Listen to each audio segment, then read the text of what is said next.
This aircraft is the A380 serial number 1. It's the aircraft which we used for the development and certification tests of the A380 aircraft.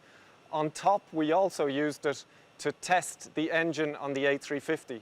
And now our plan is to take this aircraft and modify it into a hydrogen propulsion flight laboratory.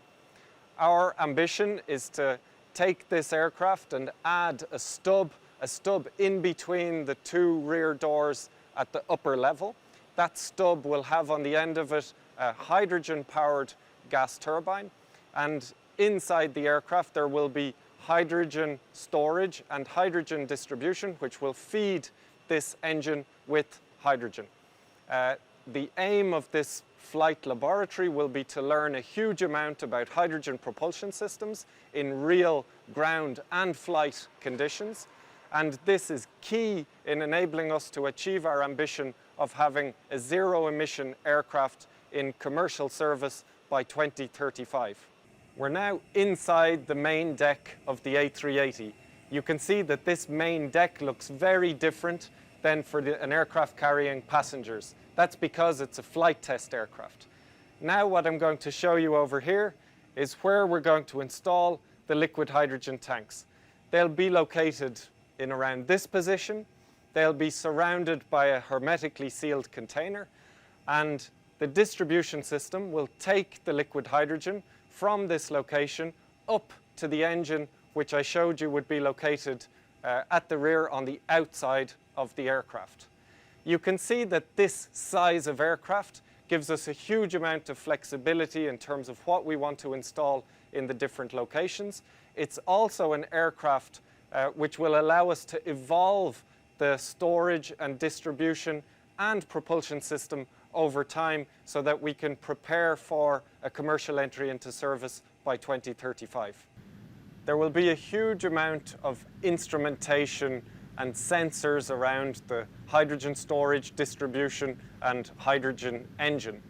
That data is going to be really important to allow us to learn about how these systems function in ground and flight conditions.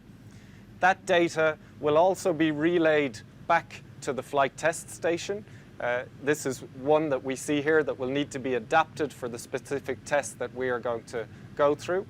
That will allow the test engineers to operate the tests in real time during the flight.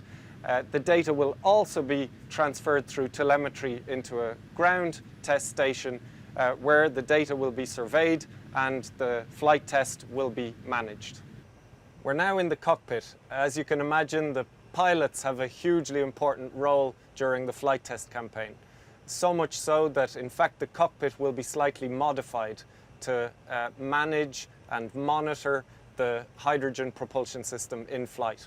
Over here, there'll be a throttle, which the pilots will use to change the amount of power which the engine, the hydrogen engine, will be operated at.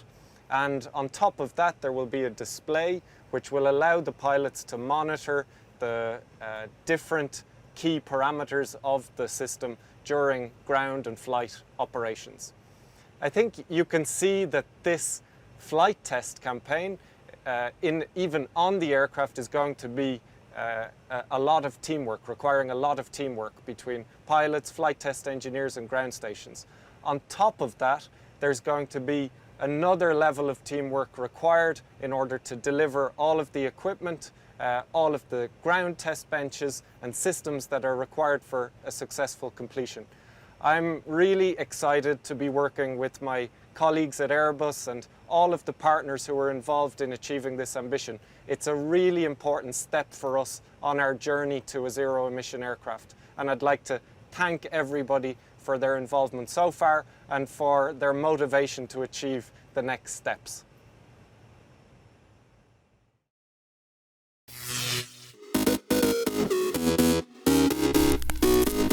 Sunshine. It's Lord's Day. Okay, Keegan. Fucking overriding in the dark.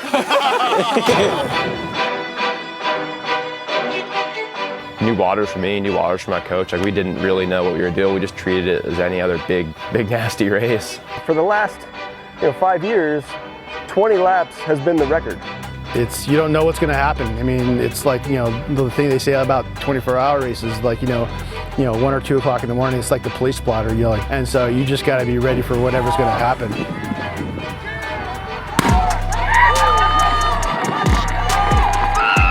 Like, I don't think I've ever ran that fast, especially in bike shoes.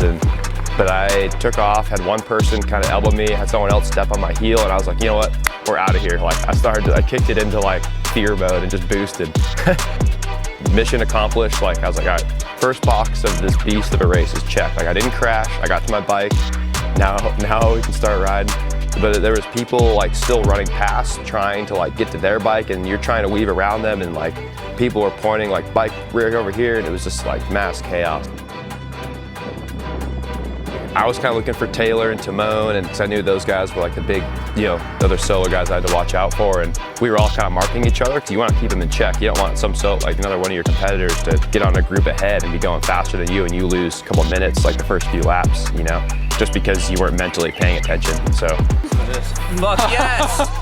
My blind punch. I knew it, dude. Maverick. Woo! Looking composed. Yes. Yeah, yes. very composed. Yes. Chugged that monster from TJ. That was actually, I saw that. I was like, I'm gonna drink that right now. I need this. I need a little boost, a little caffeine, a little sugar. Get me rolling again.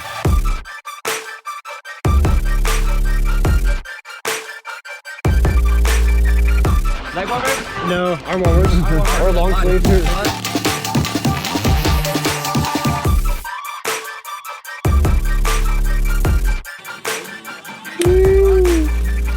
When's the fuck the sun gonna rise? Like, time was just gone. Time was irrelevant. Like, there was light, there was dark, there was light. Like, I was in between then, like, just rolling. He is really the person that will take down the record and will move the needle for us going forward. And I think maybe the chase begins. You know, maybe it becomes an object of desire for the endurance community. It's almost the pinnacle of gnarliness. Maybe there's some other gnarly things out there, like Colorado Trail or ZT or whatever, but I think this is one of the gnarlier things you can do on a bike because you have support, so you can go pretty hard, but it's a long time, man. Like, that was a lot, and I'm glad I did it, but I don't know if I need to do it again or not.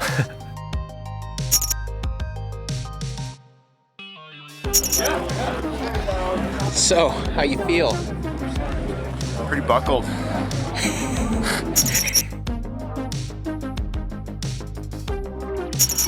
want to pull that? You're having a good time. Yeah, dude. Hey, Lisa. We got you. How's it going out there? Dude, we're having a fucking good time.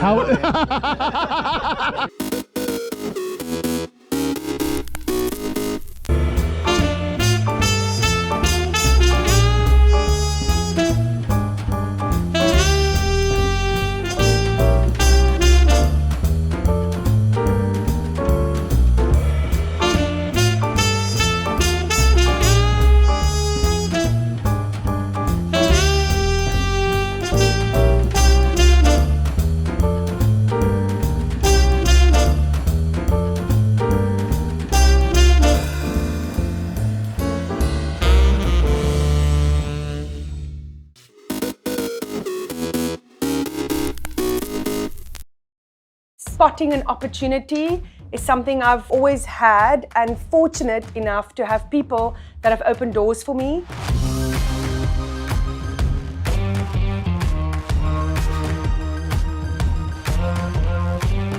I often get asked, how did I become a milliner? This comes from quite a creative background, cutting up my clothes, studying fashion. I used to be the stylist with everything on the head. I am a maker. Milliners are makers. If you look at milliners across the world, they do really radical things. The COVID pandemic has really affected our business. We had to scale down drastically. We had to reinvent a product, we had to create masks, we had to learn to really adapt and keep wheels turning. We just had to do it because if we didn't try it, we would never have known. It is beautiful. Everybody's bringing out every single talent they have. Really, we were pushed to go into a new space and be very innovative. And I think that opens all these doors of opportunity and really looking at local, looking who's around us. Who do I want to support? It has so much power where your money goes. And I think that opens doors for everybody around you to support all of them. It has a whole domino effect.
April 9th, 1865.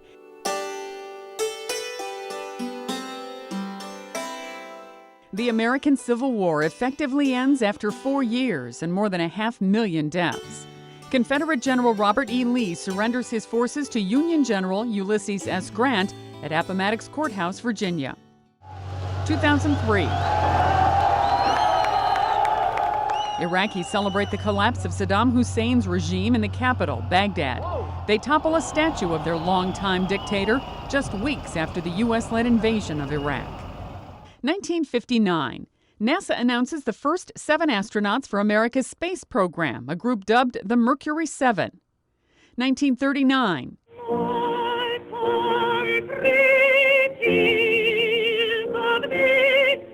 In Washington, African-American singer Marian Anderson performs at the Lincoln Memorial. That happens after the Daughters of the American Revolution ban Anderson from singing at their headquarters because of her race. And 2005. That we may grow together in love and peace all the days of our life. Prince Charles, heir to the British throne, marries his longtime love, Camilla Parker Bowles. She takes the title Duchess of Cornwall and not Princess of Wales, the title held by Charles' first wife, the late Princess Diana. Today in history, April 9th. Sandy Kozel, The Associated Press.